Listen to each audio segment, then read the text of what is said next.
안녕하세요. 오늘은 3월 5일입니다. 함께 나눌 말씀은 계시록 3장 20절 말씀, 문 밖에 서서. 문 밖에서 누구를 위해서 정말 이렇게 간절히 그 문을 두드려 보신 경험들이 다들 있으실 거라고 생각이 돼요. 그래서 예수님께서 문 밖에 서서 우리의 마음을 두드리시는 그 마음, 오늘 그것을 함께 나누도록 하겠습니다. 계시록 3장 20절 말씀입니다. 함께 읽겠습니다. 볼지어다 내가 문 밖에 서서 두드리노니 누구든지 내 음성을 듣고 문을 열면 내가 그에게로 들어가 그와 더불어 먹고 그는 나와 더불어 먹으리라. 함께 기도하시겠습니다. 하나님 아버지 감사합니다. 제가 거듭나고 나서야 예수님께서 저의 마음을, 저의 양심을 늘 두드렸음을 알게 되었습니다. 늘 두드리셨지만 즉시 응답하지 못하고 한참 시간을 지체하고 허비했다는 것을 그 후에 알게 되었습니다. 또한 저 자신도 하나님의 은혜를 깨닫고 나서 아직 하나님의 은혜를 알지 못하는 가족과 친지들을 위해서 그 마음의 문을 열기를 기도하고 있습니다. 하나님 아버지 함께 해주셔서 그 마음의 문이 열릴 수 있도록 도와주시고 우리 기도에 응답을 하여 주옵소서. 오늘 주일을 맞아 하나님의 말씀을 함께 나누는 시간입니다. 처음부터 끝까지 함께 해주셔서 저희의 어리석음이 나타나지 않고 오직 하나님의 은혜만이 나타날 수 있도록 도와주십시오. 이 모든 말씀 우리를 사랑하시는 예수 그리스도 이름으로 감사하며 기도드렸습니다. 아멘. 오늘 함께 나눌 이 말씀을 이렇게 선정했다고 할까요? 그 이유가 어떤 글을 읽다가 이분에 관한 이야기를 읽게 됐어요. 이분 누구신지 아시죠? 네, 미국 39대 대통령? 저는 어렸을 때 이분을 좋아하지 않았어요. 그래서 앞에 나오는 그 말이 우리나라에서 약간 욕으로 쓰이기 때문에 그 지미 카터 이걸 별로 안 좋아했었는데 이분이 대통령으로서의 역할 이거보다는 그 후에 이분께서 성도로서 어떻게 살았는가 이것을 나중에 알게 됐어요. 그래서 이분은 정말 성도로서 대통령으로서는 제가 볼 때 역대 미국 대통령 중에서 이렇게 좀 좋은 평가를 못 받는 대통령이었던 것 같은데 성도로서, 그러니까 제가 성도가 되고 나서 제가 성도이기 전에 이분을 낮게 평가했단 말이에요. 그런데 성도가 되고 나서 지미 카터에 대한 이야기를 읽게 되고 또 최근에 어떤 글을 읽게 됨으로써 이분이 사람들에게는 낮게 평가됐지만 하나님께서는 이분을 아주 높게 평가하겠구나라는 그런 생각을 갖게 됐어요. 그리고 좀 전에 우리가 함께 읽었던 요한계시록 3장 20절 말씀 그 구절을 지미 카터 이분이 가장 좋아하는 성경 말씀이라고 하더라고요. 어떤 의미에서 그 말씀을 가장 좋아하는지는 나와 있지 않는데 어쨌든 그분이 가장 좋아하는 말씀이라고 해요. 이분은 1924년에 태어났어요. 10월 달에.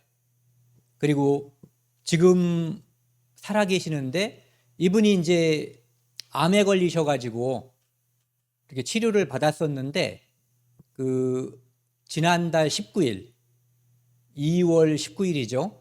그날이 이제 주일, 일요일이었는데 그날 이분이 수십 년 동안 교회에서 그 주일학교 아이들 성경 교사였대요. 심지어는 그분이 대통령으로 재직한 1977년부터 1981년까지도 주일학교 교사였던 거예요. 그 기간 동안에도 한 주일도 빼지 않고 나가서 아이들을 가르쳤대요. 성경 교사로서. 그런데 이분이 2월 19일, 지난달 2월 19일 날 처음으로 성경 교사의 역할을 이제 못했다고 하더라고요. 건강 문제 때문에. 그래서 연명 치료를 지금 이제 중지하고 주님께서 부르실 그것을 이제 기다리시고 있다라고 이야기를 들었어요.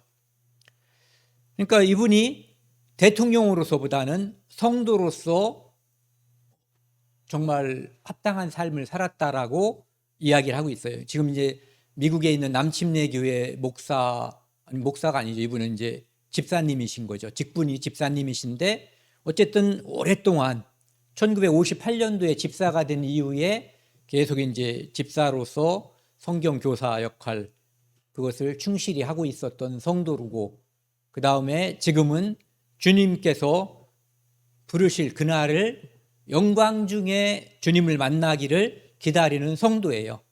그래서 기도하실 때 이분을 위해서, 이분이 지금 만으로 98세예요. 예, 기도를 해주셨으면 좋겠어요. 그분이 가장 좋아한다는 그 성경 말씀 제가 다시 한번 읽겠습니다. 볼지어다 내가 문 밖에 서서 두드리노니 누구든지 내 음성을 듣고 문을 열면 내가 그에게로 들어가 그와 더불어 먹고 그는 나와 더불어 먹으리라. 볼지어다 이런 말이 있어요. 이것은 이런 거랑 비슷한 거예요. 선생님들이 학교에서 가르치다가 졸거나 딴짓하는 사람들이 있으면은 칠판을 땅땅땅 두들기잖아요. 볼지어다 또는 뭐 잘 들어라 뭐 이런 얘기나 마찬가지예요. 그러니까 어떤 환기시킨다고 할까요? 이런 표현인 거죠. 내가 예수님께서 문 밖에서 두드리노니, 이것은 이제 우리가 표현으로 하면은 우리가 저 밖에 문이 있잖아요. 예수님이 저 밖에 오셔서 문을 꽝꽝꽝꽝 두들기는 그런 것을 연상하셔도 좋고, 우리 양심, 우리 마음의 문을 예수님께서 두드리고 있다라고 생각하시면 더 좋을 것 같아요. 그리고 누구든지, 하나님은 모든 사람이 구원을 받길 바라시잖아요. 그러니까 누구든지, 그러니까 예의가 없는 거예요. 누구든지 내 음성을 듣고 그가 한국 사람이든 일본 사람이든 미국 사람이든 중국 사람이든 어느 시대에 살았든 남자든 여자든 노예든 왕이든 이런 거에 관계없이 내 음성, 예수님의 음성 또는 하나님의 말씀 또는 성령의 노크, 이것을 듣고 문을 열면, 제가 전에도 이제 그런 말씀을 드렸죠.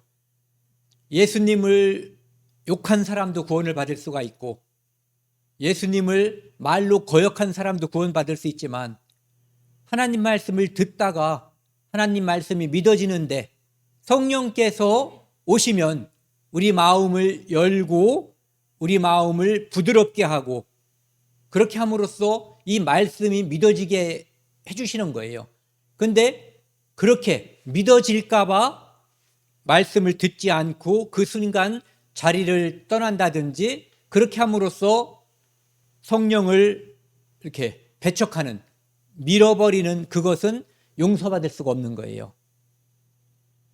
그래서 마음을 열면 내가 그에게로 들어가, 예수님 우리 안에 들어오시는 거예요. 예수님께서 요한복음 6장에도 그 오병이어 기적, 그 표적 이후에 그 설명하시잖아요.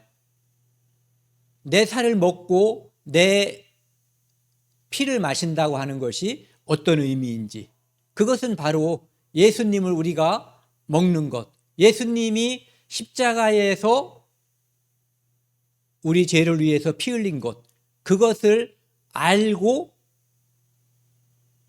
겸손한 마음으로 하나님께 내가 죄인임을 고백하고 하나님의 자비, 하나님이 우리를 불쌍히 여겨주시기를 바라는 마음으로 간절히 기도할 때 하나님은 성령을 보내주셔서 내 안에 들어오시는 거예요.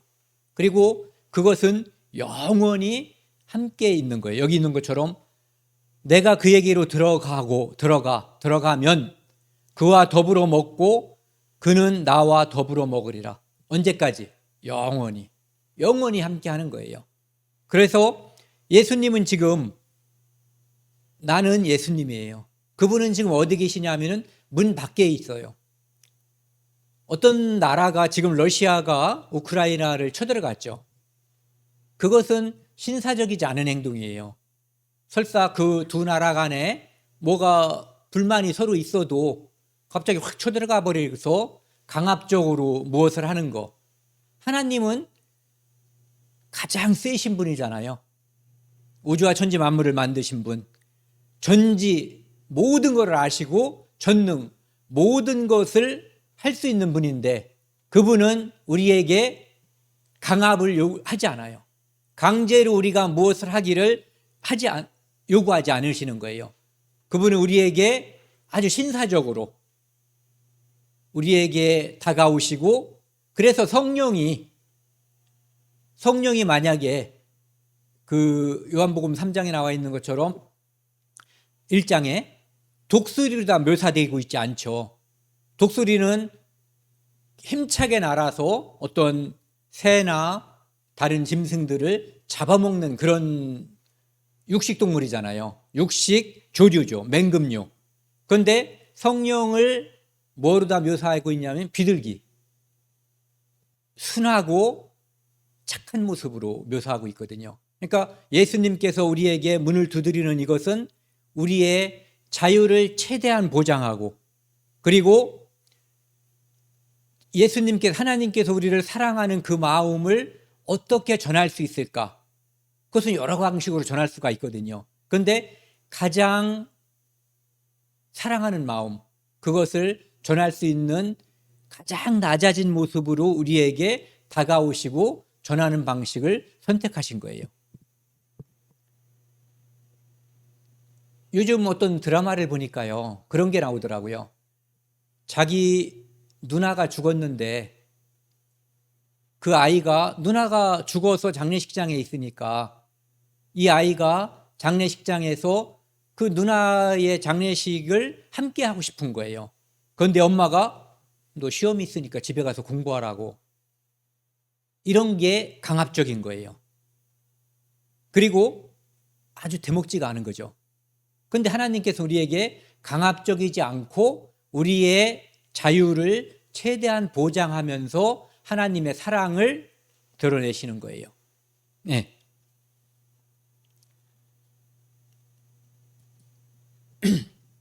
어떤 화가는 이런 모습으로다가 그림을 그렸어요. 예수님께서 문을 두드리시는데 이 문에는 손잡이가 없는 거예요. 물론 하나님은 전지전능하시기 때문에 손잡이가 없어도 그냥도 들어가실 수 있고 뭐 열려라 하면 열리는 거예요. 하지만 우리에게 이제 설명하는 거죠. 하나님께서 우리를 두드리시지만 이렇게 우리의 마음을 두드리시는데 우리가 자발적으로 그 사랑을 알고 문을 열 때 그분이 우리 안에 들어오신다는 거예요. 아까 그 엄마처럼 강제로 너 집에 가서 공부해 이렇게 말하지 않는다는 거죠. 하나님은 그런 분이신 거예요. 예전에 그 영화 대부분 보셨을 거고 안 보신 분도 계실지도 모르겠는데 사랑과 영혼에 보면은 그건 성경적이지 않아요. 내용은. 그런데 죽은 영혼이 살아있는 자기 아내인가요? 아니면 결혼할 여자였는지 그 사람한테 자기 마음을 나타내고 싶고 지금 누군가가 그 여인을 죽이려고 하는데 그걸 보호해주고 싶은데 안타까운 마음이 있죠. 자기의 사랑하는 마음을 간절히 전하고 싶은 거예요. 이 성경 말씀에도 우리는 사랑하나 저는 대적하니 우리는 기도할 뿐이라. 제가 예전에 있잖아요.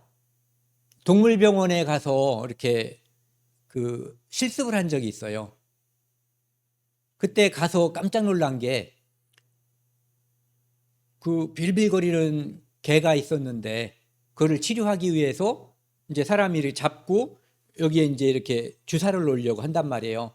그런데 개는 나를 지금 강제로 죽이려고 하는 건지 아니면 잡아다가 뭐 팔아먹으려고 하는 건지 주사를 놔서 나를 치료시켜서 소생시키려고 하는 건지 잘 모르는 것 같아요. 그러니까 이 바보 같은 놈이 사람을 무는 거예요. 자기를 치료해 주는 사람을. 그때 제가 물린 건 아닌데 옆에서 구경하면서 화가 확 나더라고요. 그때 든 생각이 저거는 개. 사람들이 이제 개새끼라고 그러잖아요. 개새끼니까 그렇지라고 생각했는데 사람도 그런 거예요. 그때 제가 이제 예수님을 만난 지 얼마 안 됐을 때였거든요. 그래서 우리가 누군가에게 예수님을 전파하기 위해서 하나님 이야기를 하고 예수 믿어야지 천국 갈 수 있다라고 이야기를 하면은 잘 지내던 사람이 갑자기 나를 원수 대하듯이 하고 나를 좋지 않게 대하는 경험을 많이 했어요. 그때 든 생각이 저건 뭐야? 개만도 못하다? 이 생각이 드는 거예요. 정말로 알 수가 없는 미스테리한 일이 벌어지는 거죠. 자기를 위해서 기도하고 자기를 위해서 정말 이렇게 하는데 그것을 모르기 때문에. 근데 우리는 알고 있어요, 사실은. 왜? 몰라서 그런 거예요. 알지 못할 때 저는 그 모습보다 더했다고 하는 것을 저 스스로가 알고 그런 마음을 또는 그런 행동을 하는 사람을 충분히 이해할 수 있는 거예요. 예수님께서 두들길 때 많은 사람들이 여러 가지 반응을 보여요. 우리가 두들길 때도 마찬가지죠. 두들겨서 모든 사람이 아이고 왜 이제 그 말씀을 하셨어요? 진작 말씀해 주시지. 이렇게 했다면 얼마나 좋겠어요. 그런데 더 많은 사람들이 반대하고 밀어버리죠. 예. 그래서 예수님께서는 언제까지 두들기시냐 하면은 끝까지 두들기시는 거예요. 그래서 예수님께 제자들이 형제가 형제에게 죄를 범하면 몇 번까지 용서하냐고 했을 때 7번이나 할까요? 했을 때 70번씩 7번 하라고 한 게 77에 49, 490번 하기도 어렵겠지만 그런 횟수보다는 끝까지 용서해 주라는 거죠. 왜? 하나님께서 우리를 끝까지 봐주지 않았다면 우리가 범죄할 때 우리가 또 예수님의 말씀을 거역할 때 그때 바로 처벌했으면 이 세상에 천국 갈 수 있는 사람은 아마 아무도 없었을 거예요. 그래서 사랑은 오래 참고 사랑이신 하나님이 오래 참았다면 사랑이신 하나님을 전하는 우리도 오래 참아야 되는 거더라고요. 왜냐하면 한 번 듣고 한 번 권해서 바로 말씀을 듣고 하나님의 사랑을 아는 사람이 흔치가 않아요. 여기 사도행전 7장에 보시면은요, 이제 스데반이라고 하는 집사가 순교하는 장면이 나오거든요. 스데반도 처음부터 예수님을 믿은 게 아니잖아요. 예수님을 믿고 나서 이제 교회라고 하는 곳에 속하고 나서 자기 동족을 너무 사랑하기 때문에 그 동족들에게 전도하는 거예요. 그 내용은 이스라엘 역사를 쭉 이야기해요. 아브라함 뭐 이렇게 쭉 이야기하죠. 그 다음에 그 조상들이 예수를 메시아를 이 땅에 보내주겠다고 한 그 선지자들을 멸시하고 죽였다는 이야기를 해요. 그러면서 조상들은 선지자를 죽였고 너희는 그 선지자들이 가르쳐서 오시겠다고 한 그분이 오셨는데 그분을 죽인 자들이다라고 이야기하죠. 그러니까 그 긴 스데반의 이야기를 쭉 듣던 사람들이 여기 보시면은 듣고 마음에 찔렸어요.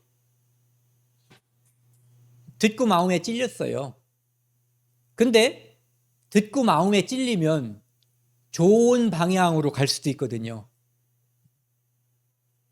사도행전 2장에선가요? 베드로가 설교했을 때 마음에 찔린 그 수많은 사람들이 우리가 어찌할꼬 그러면서 결국은 3,000명이라고 하는 사람들이 한꺼번에 예수님을 믿게 되는 그런 일이 벌어졌어요. 그런데 이 사람들은 양심에 마음에 찔렸는데 이 두드림을 듣고 마음에 찔린 것까지는 갔는데 그를 향하여 이를 갈아버렸어요. 하나님 말씀을 들으면 딱 두 부류가 나타나는 거예요. 하나는 받아들이고 하나는 밀어버리는 거예요. 그런데 스데반이 성령이 충만하여 하늘을 우러러 주목하여 하나님의 영광과 및 예수께서 하나님 우편에 서신 것을 보고, 지금 스데반은 누굴 바라보고 있어요? 예수님을 바라보고 있어요. 이 사람들은 뭘 바라보고 있냐면은 스데반을 바라보고 있어요. 원수 같은 놈. 우리가 죽인 예수를 또 전하려고 하는 나쁜 놈이라고 생각하고 있는 거예요.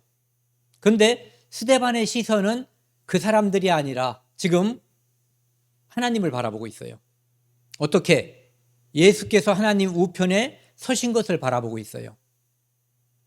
예수님은 원래 부활하시고 승천하셔서 예수님은 하나님 우편에 앉아 계시다라고 이야기하고 있죠. 그런데 지금은 예수님이 서신 거예요. 왜? 앉은 자세는 안정되고 쉬는 자세잖아요. 서는 것은 일하는 자세예요. 스데반을 응원하기 위해서 예수님께서 일어서신 거예요. 그리고 뭐라고 얘기하냐면 그걸 보고 나서 하늘이 열리고 인자가 예수님이 하나님 우편에 서신 것을 보노라. 그러니까 내가 지금 이야기하고 있는 이 말은 바로 너희들이 죽인 그분이 하나님의 우편에 계신 하나님의 독생자, 하나님의 아들 예수 그리스도라고 하는 것을 다시 한번 강조하는 거예요. 그분이 계신 곳이 그분의 자리거든요. 그분인 거죠. 그러니까 57절 그들이 큰 소리로, 이게 제일 문제인 거예요. 아까 제가 말씀드린 성령이 역사하려고 할 때 귀를 막아버리거나 도망가버리고 배척해버리는 거, 귀를 막고 일제히 그에게 달려들어 성 밖으로 내치고 성 밖으로 다 집어 던져버린 거예요. 끌고 나갔든지 돌로 칠세 증인들이 옷을 벗어 사울이라 하는 청년의 발 앞에 두니라. 그래서 이 사람들은 들을 것, 진리의 말씀을 다 듣고 마음에 찔렸지만 결국 그들이 한 것은 이 두드림에 귀를 막아버린 거예요. 그리고 결국은 자기들을 살리기 위해서 그 긴 역사를 이야기한, 그리고 예수 그리스도를 증거한, 또 부활하셔서 지금 하나님 우편에 계신 예수 그리스도를 말한 스데반을 돌로 쳐 죽인 거죠. 그러니까 말씀이, 하나님께서는, 예수님께서는, 성령께서는 말씀을 통해서 역사하는 거예요. 하나님 말씀을 통해서 읽을 때, 또는 이렇게 함께 말씀을 나눌 때, 교제할 때, 또는 말씀을 혼자 떠올리거나 이렇게 묵상하고 있을 때, 그때 하나님께서, 성령께서 역사하는 거거든요. 그래서 귀를 막아버리면, 그 기회를 차단해버리면 그 다음에 우리에게 하나님께서 주시고자 하는 은혜가 차단되는 거예요. 스데반이 이제 돌에 맞아 죽는 거예요. 그러면서 뭐라고 부르짖었냐면은 주 예수여 내 영혼을 받으시옵소서. 예. 스데반은 죽으면서 스데반은 이미 예수 안에 있는 사람이에요. 그래서 자기가 죽으면 예수께 자기가 간다고 하는 것을 알 수 있죠. 알고 있는 거예요. 이 장면은 마치 한편에 있었던 그 강도가 주 예수여 당신의 나라에 임하실 때에 나를 기억하소서. 그러니까 내가 오늘 나와 함께 낙원에 있으리라. 스데반도 정확히 그것을 알고 있는 거죠. 내 영혼을 예수님께 의탁하는 거예요. 그리고 무릎을 꿇고 크게 불러 이르되 주여 이 죄를 그들에게 돌리지 마옵소서. 예수님께서 십자가에서 한 기도하고 같은 내용이죠. 왜 그들에게 돌리지 말라고 하냐면은 그들이 몰라서 그런 거예요. 네. 알지 못해서. 그러니까 알고도 배척해서는 안 되는 거예요. 그리고 잔이라. 잔다는 표현은 그가 예수 그리스도 안에 있기 때문에 잔다라고 표현하는 거예요. 예수 그리스도 안에 있는 사람들이 이 땅을 떠날 때는 잔다라고 이야기하죠. 예. 왜냐하면 그것은 언젠가 깨어날 것이기 때문에 예수님이 이 땅에 다시 오시면 이 사람들은 깨어나는 거예요. 그래서 잔다고 이야기하는 거죠. 그 다음에 8장 1절 한번 같이 읽겠습니다. 사울은 그가 죽임당함을 마땅히 여기더라. 그날에 예루살렘에 있는 교회에 큰 박해가 있어 사도회에는 다 유대와 사마리아 모든 땅으로 흩어지니라. 하나님께서는 지금도 많은 사람들의 이 양심의 문을 두드렸지만 사울이라고 하는 특별한 사람의 문을 지금도 두드리고 있는 거예요. 이 사건을 통해서. 지금은 사도 바울은 이때는 이제 사울이죠. 아직 예수님을 만나기 전. 그는 이것이 하나님을 올바로 섬기는 것이다라고 생각하고 있는 거예요. 왜? 유일하신 참 하나님은 유일하신 분이잖아요. 그런데 형체를 가지고 있는 사람이 감히 자기가 하나님의 아들이라고 말하니까 이것은 쉽게 말해서 대먹지가 않았다라고 생각하는 거예요. 우상숭배보다도 더 심한 것이라고 생각을 하는 거죠. 그러니까 지금 자기가 아는 범위 내에서는 하나님을 가장 잘 섬긴다라고 생각해서 자기가 옳다고 하는 신념대로 생각하는 거예요. 그러니까 사도 바울은 지금 뜨거운 마음이 있는 거죠. 자기가 섬기는 하나님을 잘 섬긴다라고 생각하고 있는 거예요. 그런데 그것이 하나님을 잘못 섬기고 있는 것을 알고 있지 못한 거죠. 이스라엘 사람들이 예수님이 이 땅에 오셨을 때 예수님을 거역한 대부분의 유대인들이 이런 마음을 가졌을 거예요. 뜨거움의 정도가 사도 바울 같은 경우에는 특히 더 뜨거운 마음을 가졌던 사람이고 일반 사람들은 저렇게 뜨겁진 않았어도 적어도 그건 아니야. 이렇게 예수를 배척한 거죠. 그래서 사도 바울이 스데반의 죽음을 마땅하게 여긴 거예요. 아직 예수님을 만나지 못한 모든 사람, 그런데 하나님을 섬기는 열정이 있는 사람들, 이 사람들은 이런 마음을 유대인들은 가지고 있었던 거예요. 하지만 그들이 진정으로 하나님을 섬기는 마음이 진실되면 그 마음에 하나님께서 이 두들김이 결국은 그 마음의 문을 열게 되는 거죠. 사도 바울도 결국은 그렇게 해서 예수님을 만나게 되는 거예요. 여기 보시면 어떤 화가가 아까 그 장면을 그린 거예요. 스데반을 성 밖으로 내친 다음에 돌로 스데반을 쳐 죽이는 거예요. 이들은 이것이 하나님을 올바로 섬기는 거라고 생각한 거예요.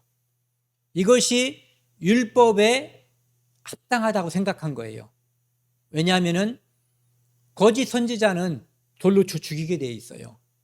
그런데 예수를 그리스도로 믿지 않는 그들에게 그 예수를 그리스도라고 증언하는 스데반은 죽어서 마땅하다고 그 사람들은 여겼던 거예요. 그들은 증오의 시선으로 스데반을 바라봤지만 스데반은 믿음의 시선으로 하나님 우편에 서서 지금 자기를 응원하는 예수 그리스도를 바라봤어요. 서로 바라보는 시선이 다른 거예요. 세상 사람들은 이 땅에 지금 교회가 있잖아요. 교회의 약점, 그리고 각 개인 그리스도인의 약점과 치부를 바라봐요. 그런데 우리는 그들의 약점을 바라보는 것이 아니라 그들의 아직 믿지 않고 하나님을 알지 못하는 그것을 위해서 기도하는 거거든요.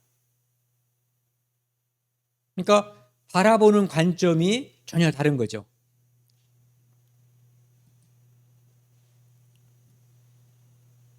사도행전 9장 1절 2절 말씀을 보면은요, 사울이 주의 제자들에 대하여 여전히 의협과 살기가 등등하여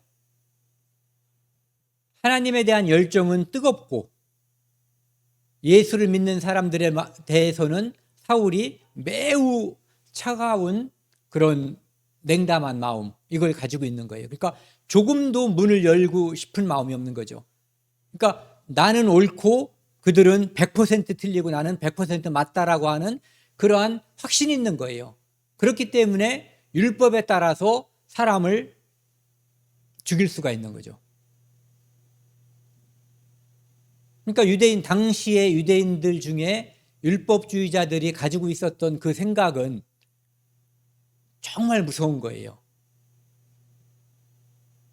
그들이 구약 성경에 능통하다라고 스스로 자부했잖아요.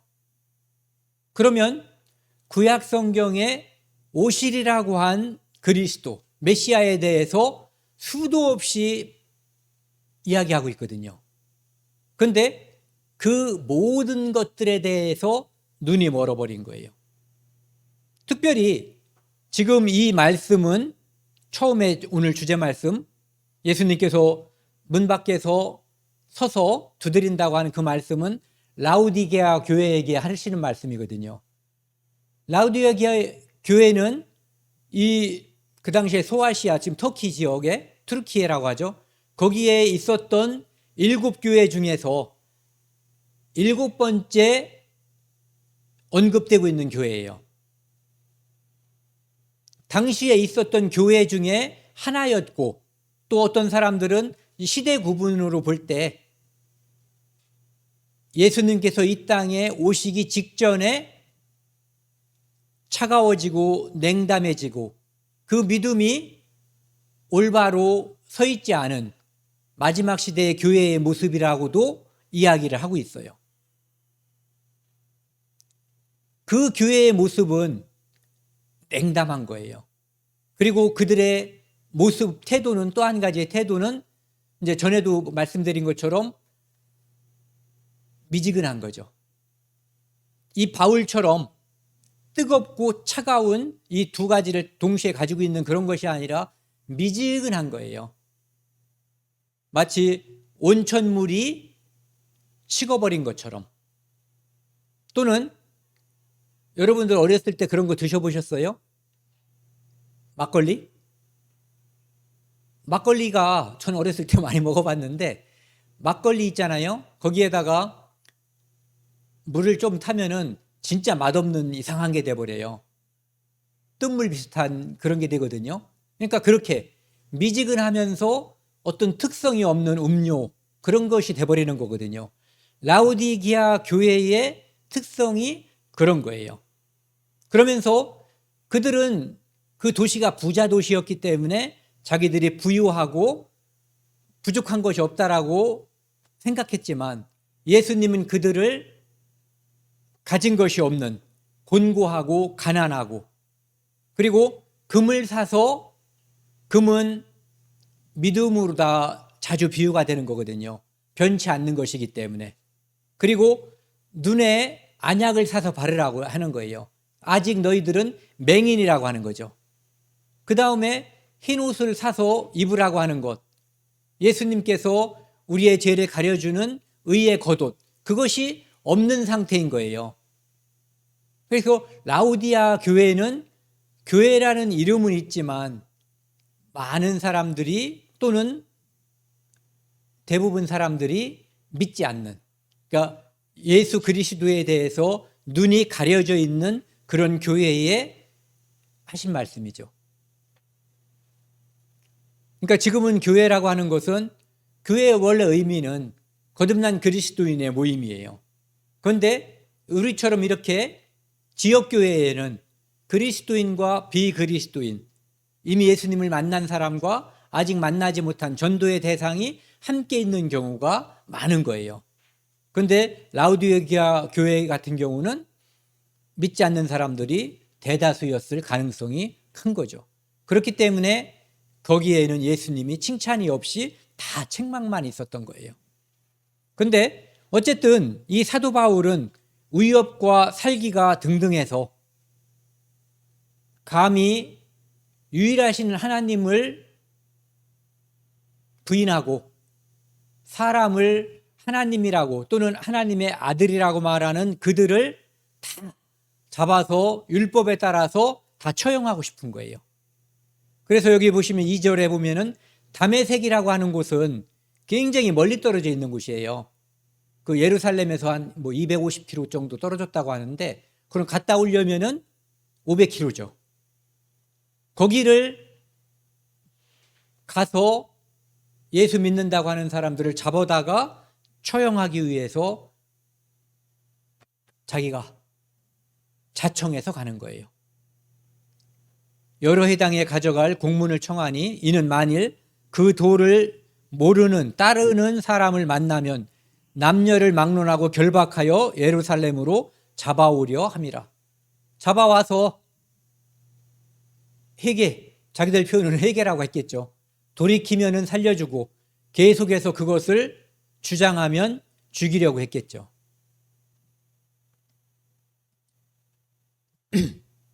근데 사도 바울이 우리가 잘 아는 것처럼 예수님을 만난 거예요. 바로 지금 사건. 다메섹으로 가다가 거기서 빛으로 오시는 예수님을 만났는데, 예수님을 빛으로 오신 그분을 만났을 때 주여 니시오니까 이렇게 질문을 하죠. 그때 그 빛으로 계신 그분께서 뭐라고 말씀하시냐면은 나는 내가 박해하는 예수다.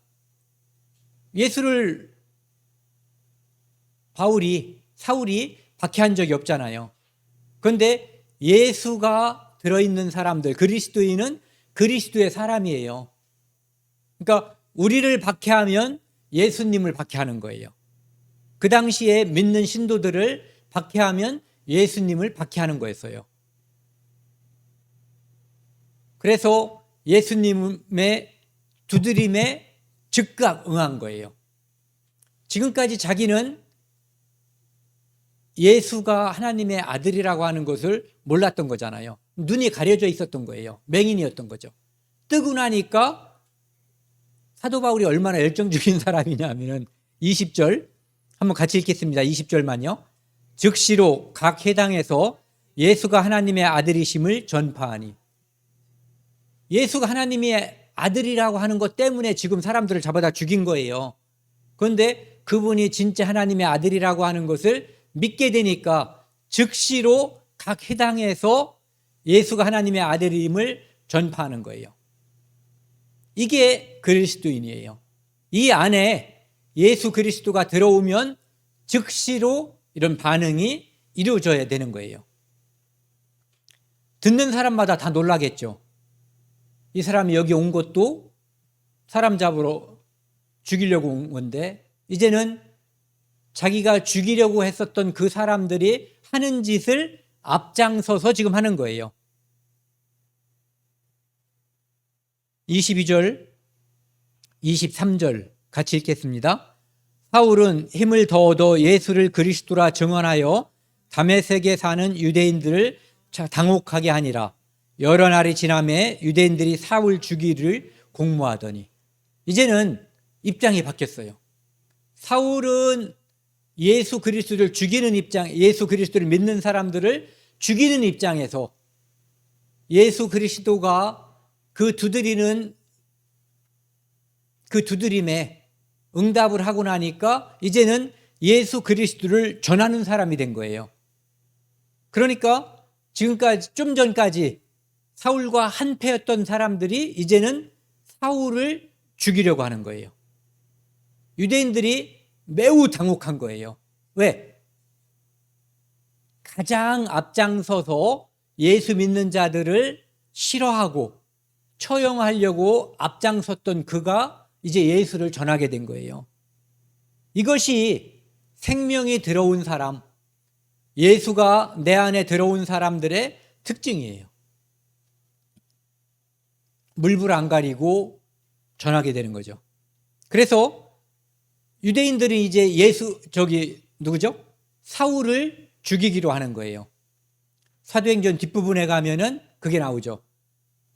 사울을 이제 그때 이름을 바꿔서 바울이라고 하는데, 바울을 죽이기 전에는 우리가 먹지도 않고 마시지도 않겠다고 한 사람이 40명이 있었어요. 전 참 궁금해요. 이놈들이 다 굶어 죽었는지 목말라서 죽었는지. 어쨌든 그렇게 결심한 사람들이 40명이 되는 것만큼 이 바울이 유대인들에게 공공의 적이 됐던 거예요.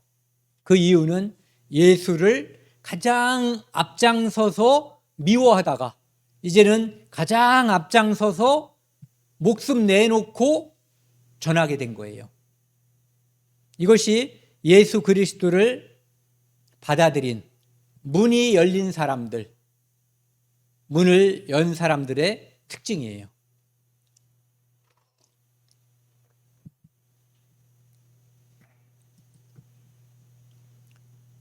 바울은 성경엔 기록이 없잖아요. 본인이 이제 곧 처형될 거다라고 하는 것만 나와 있는데, 바울은 예수 그리스도가 두드렸을 때 그 문을 열었고, 예수 그리스도는 이 바울 안에 들어갔어요. 그래서 죽을 때까지 예수와 함께 했죠. 바울은 예수 그리스도의 사랑을 깨닫고 나서 가장 영광스럽게 산 그리스도인 중에 하나일 거예요. 어쩌면 정말로 진짜로 가장 영광스럽게 산 그리스도인일 가능성이 있어요. 그리고 가장 영광스럽게 살다가 가장 영광스러운 죽음을 맞이했고, 지금 가장 영광스러운 모습으로 예수 그리스도 안에 그리고 그 앞에 있을 거예요. 우리가 이런 말씀을 함께 나누는 이유도, 바울도 사람으로 태어났고 우리도 사람으로 태어났거든요. 그리고 바울도 처음에는 예수 그리스도를 믿지 않았고 우리도 믿지 않았어요. 바울은 예수 그리스도를 믿는 사람들을 죽이는 데 앞장섰고, 우리는 죽이는 데까지는 안 했잖아요. 어쨌든 그거를 싫어하고 반대했던 사람들인데, 나중에 믿게 된 다음에 이 바울의 모습과 우리의 모습이 차이가 있어서는 사실 안 되는 거거든요.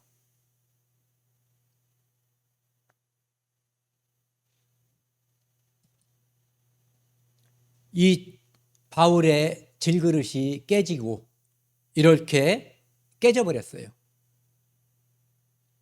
사람들은 이것을 마땅한 일이라고 여겼거든요.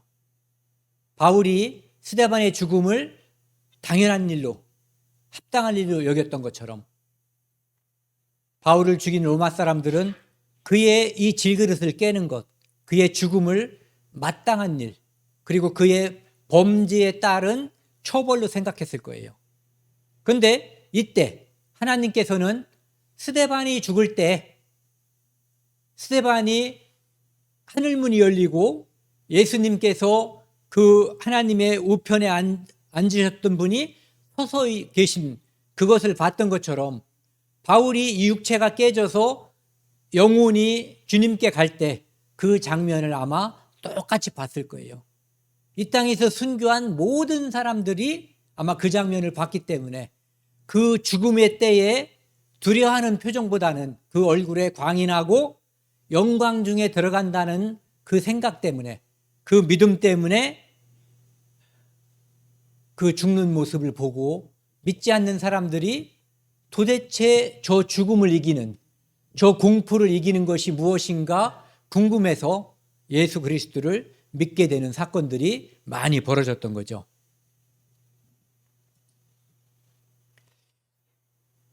제가 전에 영화를 봤는데요. 제목이 한번 보세요. 인터넷에도 있어요. 부활이란 영화인데 클라비우스라고 하는 이 성경에 나오는 인물을 성경에 그냥 백부장이 나중에 예수님이 처형되고 난 다음에 그는 진실로 하나님의 아들이었도다 이렇게 말하잖아요. 성경에서 이제 그 사람을 클라비우스라고 하는 로마의 백부장으로다가 이제 묘사를 해서 소설을 만들고 그 소설을 바탕으로 이제 만들어진 영화예요. 예수님이 처형당하고 나서 시신이 없어져 버린 거예요. 그러니까 대제사장들은 당연히 제자들이 훔쳐가서 부활했다라고 거짓말 친다라고 얘기했고, 그런데 예수님의 시신이 없어지고 부활했다고 하는 소문과 제자들이 시신을 훔쳐가고 부활했다라고 말한다고 하는 그 이야기가 함께 퍼져나가니까 예루살렘이 혼돈 속에 빠져들어간 거예요. 부활했다고 믿는 사람들이 더 위험한 거죠. 로마 사람들의 입장에서는.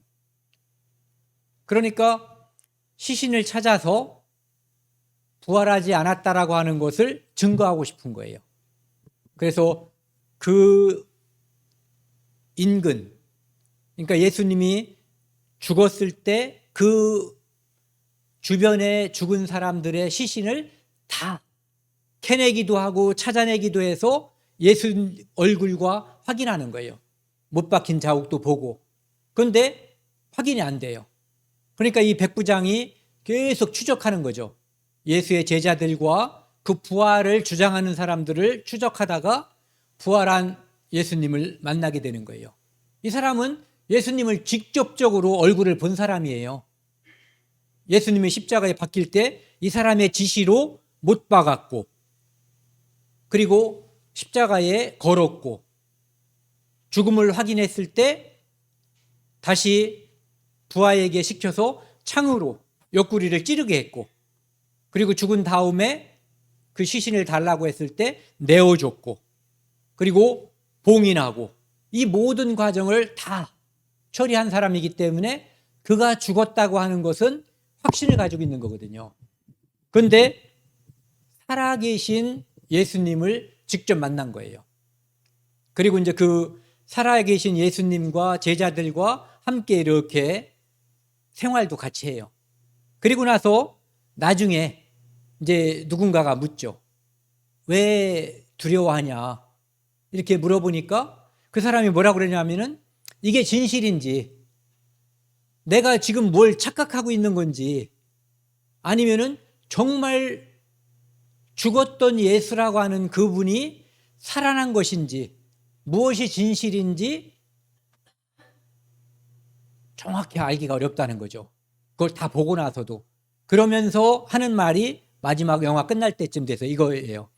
하지만 아까 그 한 말은 진심이 아니에요. 진짜는 이거예요. 예전과 같을 수는 없을 것 같네. 그러니까 예수의 부활을 본 사람이, 이 사람은 아직 예수 그리스도를 믿는다고 말할 수는 없는 사람이에요. 하지만 예수 그리스도의 부활을 본 다음에 내 삶이 예전과 같을 수는 없을 거라고 이야기하는 거예요. 요한복음 10장 9절에는요. 같이 읽겠습니다. 내가 문이니 누구든지 나로 말미암아 들어가면 구원을 받고 또는 들어가며 나오며 꼴을 얻으리라. 성막에 보면은 이렇게 큰 문이 있죠. 여기서 여기까지가 25m라면 요 문이 여기서 여기까지 이 문이 10m 되는 엄청나게 큰 문이에요. 여기를 통해서 들어가면 번제단과 물두멍과 성소와 지성소가 있어요. 이 문은 당연히 예수 그리스도를 가리키는 거예요. 그래서 예수님께서 내가 문이다. 나를 통해서 여기도 보시면은 누구든지라고 이야기하고 있죠. 예수님은 우리의 양심을 두드리고 우리에게 활짝 열어 젖혀놓은 문이 되어서 누구한테나 오라고 두드리기도 하고 초청하는 거예요.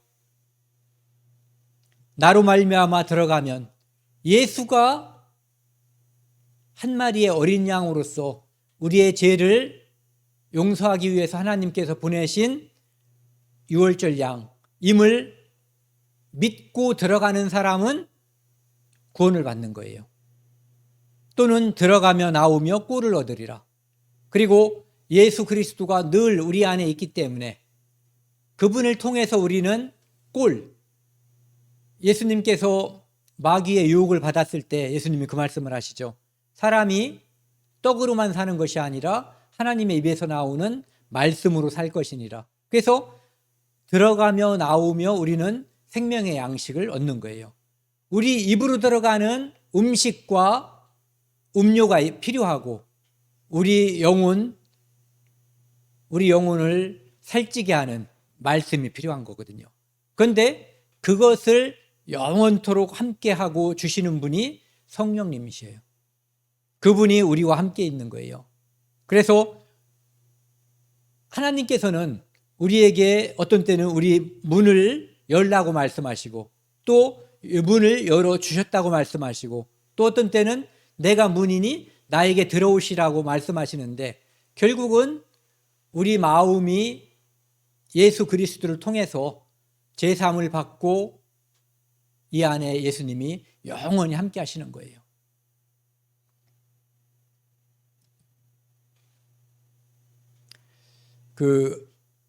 사도행전 16장에 보면은 빌립보 지역에 루디아라고 하는 그 비단 장수 그분이 이제 구원받는 장면이 나오는데 하나님을 섬기는 사람이었어요. 사울도 하나님을 섬기는 사람이었죠. 아직 잘 몰라서 방향이 틀렸을 뿐이죠. 이 루디아도 하나님을 섬기는 사람이었어요. 그리고 고넬료도 하나님을 섬기는 사람이었어요. 한 여자가 말을 듣고 있을 때 하나님께서는 언제 역사해 주시냐면은 하나님의 말씀을 들을 때 그 말씀을 통해서 역사해 주시는 거예요. 그때 성령의 역사가 있는 거거든요. 주께서 그 마음을 열어. 그래서 하나님께서는 하나님을 섬기는 사람에게 말씀을 통해서 그 마음을 열어주시는 거예요. 그러면 예수님께로 들어가는 건 그 표현은 어떤 식으로 좋아요? 그러니까 마음이 열렸다, 예수님 안으로 들어왔다, 예수님이 내 안으로 오셨다, 성령이 오셨다. 그리고 그 말을 따르게 하신지라. 그러니까 바울의 말은 하나님의 말씀을 이제 쭉 듣고 그 가족들이 함께 믿게 되는 거죠. 이 누가복음 11장 말씀이요. 여기 보시면 10절을 한번 같이 읽겠습니다. 구하는 이마다 받을 것이요 찾는 이는 찾아낼 것이요 두드리는 이는 이에게는 열릴 것이니라. 우리가 예수님이 우리 양심을 두드리지만 우리도 역시 예수님께 하나님 말씀을 듣고 아직 구원을 받지 못한 사람은 두드리는 거예요. 그러니까 구하고 찾고 두드리는 거거든요. 이게 결국은 뭐냐면은 내가 하나님 앞에서 아직 용서받지 못한 죄인이라는 걸 알 때 내가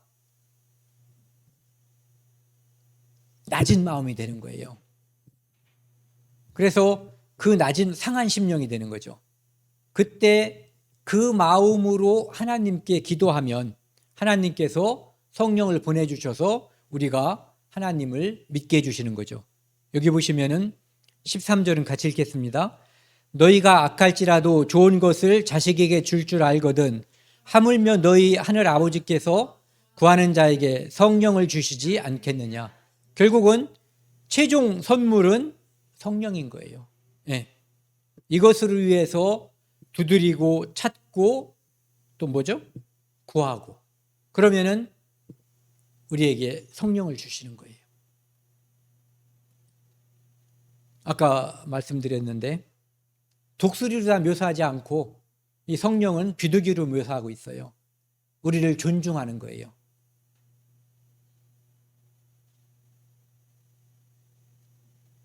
그런데 간절하셔요.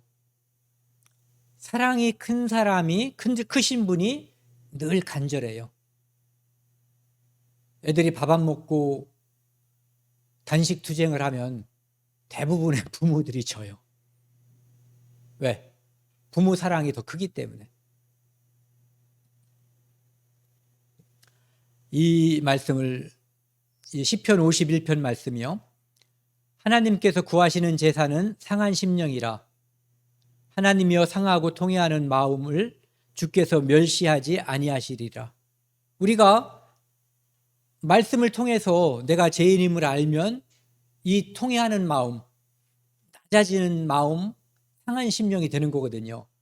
그것을 하나님께서는 봐주시는 거예요. 그리고 성령을 우리에게 보내주셔요. 여기 같이 읽겠습니다. 하느님, 내 재물은 찢어진 마음뿐 찢어지고 터진 마음을 당신께서 얕보지 아니하시나니. 그 다음에 그 밑에 거요. 세번역에서는 하나님께서 원하시는 재물은 찢겨진 심령입니다. 오 하나님, 주님은 찢겨지고 짓밟힐 마음을 멸시하지 않으십니다. 현대인의 성경은요. 하나님이 원하시는 제사는 상한 심령입니다. 주님께서는 겸손하게 뉘우치며 회개하는 마음을 업신여기지 않을 것입니다. 주님께서 우리를 두들길 때 우리가 이 마음이면 그분이 우리 마음을 열어주시든 그분이 우리에게 들어오시는 거예요. 세리는 이 마음이 됐던 거고 바리새인은 이 마음이 돼 있지 않았던 거예요.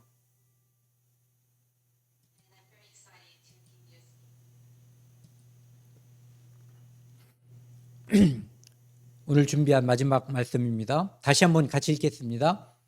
볼지어다 내가 문 밖에 서서 두드리노니 누구든지 내 음성을 듣고 문을 열면 내가 그에게 들어가 그와 더불어 먹고 그는 나와 더불어 먹으리라. 늘 두드리고 있어요. 그리고 우리도 우리 주변에 사랑하는 가족들, 내가 사랑하는 사람들을 위해서 우리가 늘 두드리거든요. 예수님께서 하늘 보좌에서 우리를 위해서 중보기도하시고 우리는 아직 구원받지 못한 다른 영혼들을 위해서 우리가 중보기도하는 거예요. 그리고 늘 말로써 또 그 영혼을 두드리는 거거든요. 볼지어다 내가 문 밖에 서서 두드리노니 누구든지 내 음성을 듣고 하나님의 음성이 들릴 때 문을 열어야 되는 거예요. 문을 열면 내가 누구인지를 알아야 문을 열게 되거든요. 내가 그에게로 들어가 그와 더불어 먹고 그는 나와 더불어 먹으리라. 오늘 여기까지 하겠습니다. 지난주에 이제 한 분이 제게 이 책을 이게 보이려나요? 책을 보내주셨는데 감사하다는 말씀을 드려야 되기 때문에 창세기의 족보라고 하는 책을 보내주셨는데 제게 굉장히 유익한 책인 것 같아요. 제가 성경을 바라보는 관점하고도 맞아서 특히 더 이제 좋고요. 그래서 이걸 보내주신 분이 박숙자 성도님이신데 감사드리고요. 잘 읽겠습니다. 함께 기도하시겠습니다. 하나님 아버지 감사합니다. 오늘 주일을 맞아서 하나님의 말씀을 함께 나누었습니다. 예수님께서 지금도 문 밖에 서서 우리 각 사람의 마음을 두드리고 있는 것을 우리가 알고 있습니다. 또한 하나님의 사랑을 깨달은 저희들도 기도함으로써 우리 주변에 사랑하는 이들의 마음을 두드리고 있습니다. 하나님, 그 사람들의 마음의 문을 열어주셔서 하나님께로 돌아오게 해주시고 그 믿음을 갖게 해주셔서 하나님께 영광이 돌아가고 우리들에게 그 기쁨을 함께 할 수 있도록 도와주십시오. 이 모든 말씀 우리를 사랑하시는 예수 그리스도 이름으로 감사하며 기도드렸습니다. 아멘.